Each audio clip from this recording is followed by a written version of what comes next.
dans cette affaire-là la presse n'a rien à se reprocher.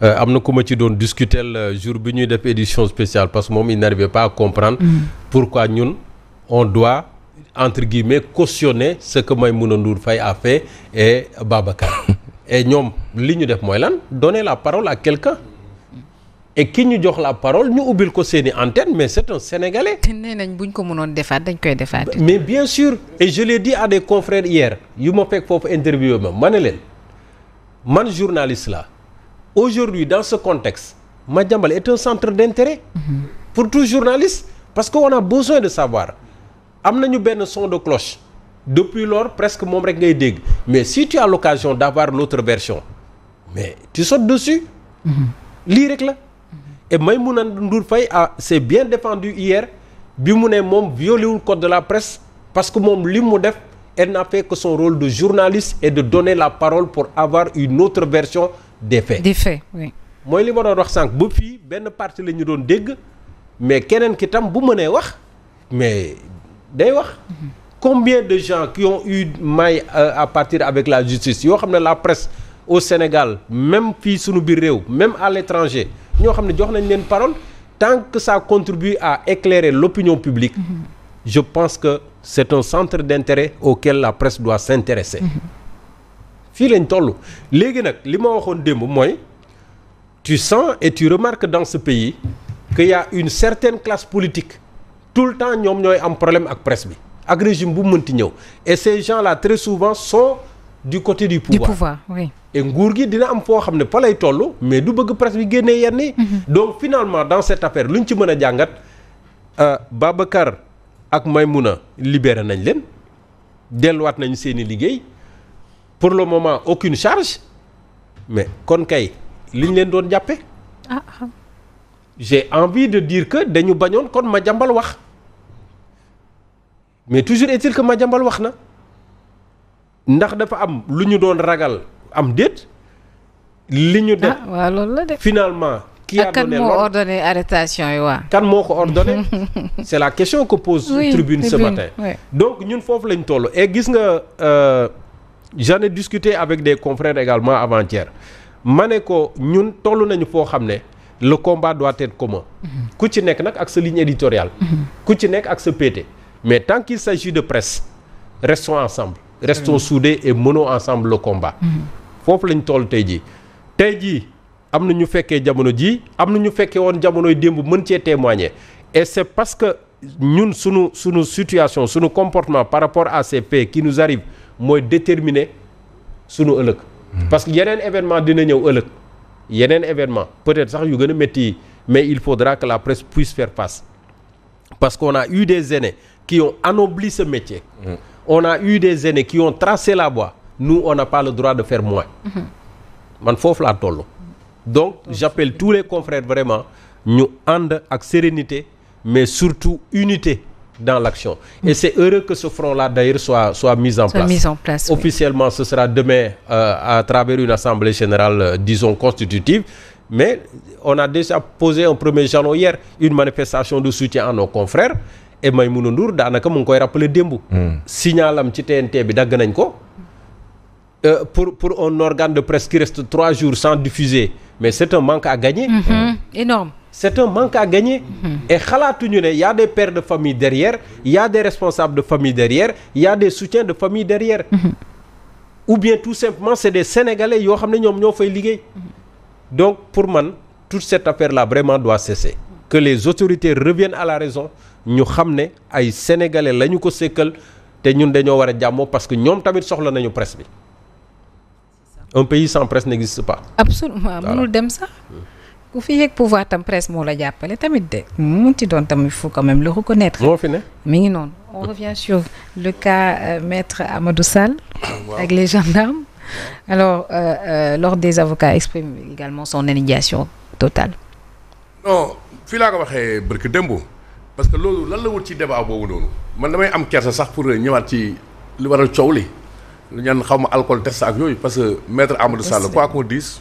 kilifa la quoi waxuma ci fonction yu mu exercer mais même ci âge am bon pour man quoi ñun on est africain mag dafa am cër boo xam ne bii dañ ko war a jox dama xamul daal loolu lan la wut ci débat boobu Yacine en tout cas daal li ci mën a yokk mooy dans le science de li ñu fi wax lii lépp nañu revenir à la sérénité depuis nguur gi falu ba tey faut pas que les gens se voilent la face.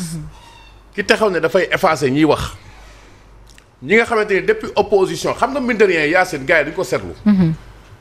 voilà le seul opposant sénégalais d'envergure koo xam ne de toute sa carrière ñi muy wax ak moo leen di tànn Ousmane Sonko.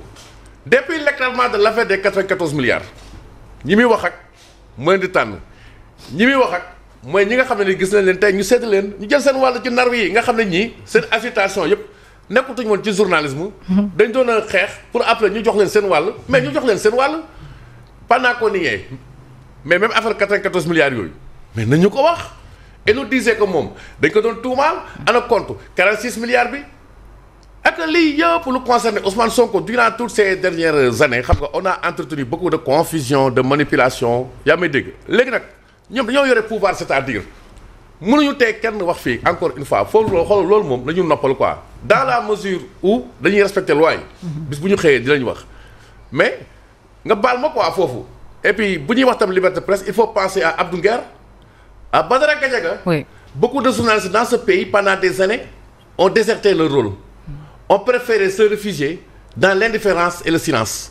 Certains citoyens sénégalais reconvertis chroniqueurs à juste raison ñëw di porter le combat ñooñu tey tamit il faut ñu porter seen combat jàppale leen parce que li ñu doon wax ba tey mënuñu ko weddi muy Abdou Nguer muy Badara Gadiaga comme li concerné Ameth Ndomi parce que gis nga loolu lépp les métiers de l'information dafa yaatu de moi-même qui vous parle je suis diplômé universitaire en sciences de l'information documentaire mais loolu lépp ci information la gis nga bu ñu duggee ci paradigme information loolu dañu ko doon jàngal bi ñu nekk université les NTIC ont changé les paradigmes de l'information au Sénégal tiktoker beeg yooyu yëpp non attends tiktoker beeg yëpp ci la bokk ah bon bëgguma empiéter sur le temps de ma très chère sœur Mantoulaye Laay Maktar mais en tout cas on aura l'occasion d'y revenir nañ bàyyi gars yi wax daal voilà. Toutou ça va. Juma Moubarak. toi aussi. sa taille basse aussi rafet na. merci toi aussi macha allah nuyu naa la. Thierno nuyu naa la man robe la moom robe la def. lii du marinière. ah lii mu nekkee marinière nag robe de yow kii Formose wax ko ni robe la. Thierno nuyu naa la. nuyu naa la Nafis Couture comme d'habitude comme chaque vendredi rek. moom na la leer na Nafis Couture gi moom dina dakk ci kër gi moom. Simon nuyu naa la. ma lay fay bu baax soxor laa waaw ndekete xarit bu soxor laa am. léegi la moo tax mu lay ñaanal. comme sama xarit boo xam chaque vendredi mu jox ma tenue nee na moom du ko jox kon moom. parce que Nafis jigéen lay ñëwal yow tamit. moo day ñëwal góor. ñëwal na ma benn yoon waaye. waa nga yem ci benn yoon boobu munoo régler lan la ni. merci As sama rakk ji yaa ma bëgg. merci beaucoup maa ngi nuyu ñi seetaan ñëpp di leen ziar yenn saa yi damay sonn fin de semaine ba damay soxla renfort mën naa sax xeexal sama bopp mais des fois nuyu naa leen yéen ñëpp di ñuy seetaan ci la chaîne leader la Sen TV tribune yéen kaay la ñu koy daal di dooree ak procédure yoo xam ne def nañ ko contre Maïmouna Ndour Faye waaye itam def ko comme ak contre Babacar Fall yéen kaay des médias bi nee na ñaari arrestation ñaari libération jàpp nañ ñaari journaliste bàyyi nañ it ñaari journaliste yéen kaay bi nee na jàpp nañ Babacar Fall libéré jàpp Maïmouna Ndour Faye libéré mais yéen kaay bi des médias bi ne daf te ñëw ak ay question ndaxte nee na ñaari libération yi nag moom dafa ànd ak ay lëndëm yoo xam ne sakkan na ba jéggi dayoo 1000 zones d'ombre la ko tuddee nee na lan moo tax procureur bi décerné wul mandat de dépôt jëmale ko ci Maïmouna Ndour Faye ak Babacar Fall nee na yóbbu Babacar sax moom jotuñu am garde à vue mais Maïmouna Ndour moom defeere nañ ko yéen kaay bi nee na lu tax ñoom ñaar ñëpp ci bàyyi la ñu mujjee nee na nag dal gi mi ngi ñëwaat waaye am nay laaj yoo xam ne nag dafa nekk loo xam ne mi ngi ci xelu nit ñi mooy kan moo ordonné ñu jàpp Babacar Fall waaye kan moo ordonné aussi ñu jàpp ki nga xam ne it mooy Maïmouna Ndour Faye nee na ordre yi fan la jógee kan moo ko santaane. waaw léegi nee na kan moo ko joxe. le mode opératoire dafa niroo ci cas Pape Malick Ndour ci cas Madiambel Diagne bi muy bëgg a génn après c'est la confusion.